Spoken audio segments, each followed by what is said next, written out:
क्रेट्यूया की मुतहर्रिक कस्बी में वैर की एडोंचर की मोहब्बत ने उसी मोटू और पटलू नामी दो शरारत करने वालों के साथ एक गैर मुतवक्का तसादम का बायस बना।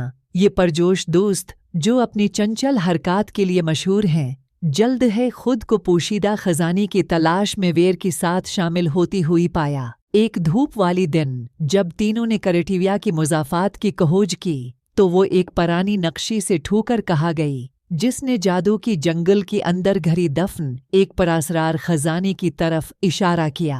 जब वो अपनी भरोसामंद साइकिलों पर सवार होकर अपनी सफर पर रवाना हुई तो उनकी आंखों में जोश व खरूश छलक पड़ा। ये रास्ता चैलेंजों से भरा हुआ था, एक गड़बड़ वाला पल, एक फीले को हल करने वाला भूलभुलैया और जंगल की शरारती मखलूक जिन्होंने अपने अज़्म का इम्तिहान लिया। फिर भी वैर के बहादुरी, मोटू और पटलू की चालाक अक्ल के साथ मिलकर एक नाकाबिल शख्सियतें साबित हुई। जैसी है वो जंगल के गहराई में दाखिल हुई, नक्शा उन्हें एक चमकती हुई गलीड की तरफ ले गया, जहां क्रेट्यूया का अफसानवी जीवल दरियाफत का मुंतजर था। हिंसी और टीम वर्क के इम्तिजाज के साथ उन्होंने खजाने से पर्दा उठाया, एक शानदार जवाहर जो जादुई रंगों के साथ फीलता था। वो बहुत कम जानते थे ज़ियोर में एक ख्वाहिश पूरी करने की ताकत थी।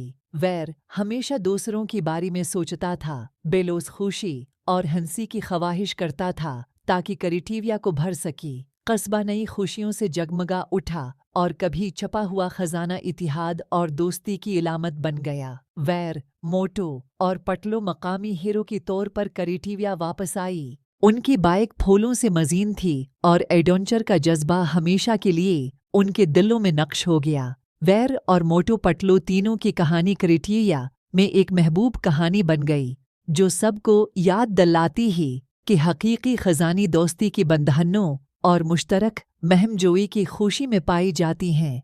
प्यारी बच्चों, मिलती हैं अपनी अगली कहानी में। अल्लाह हाफ़िज़।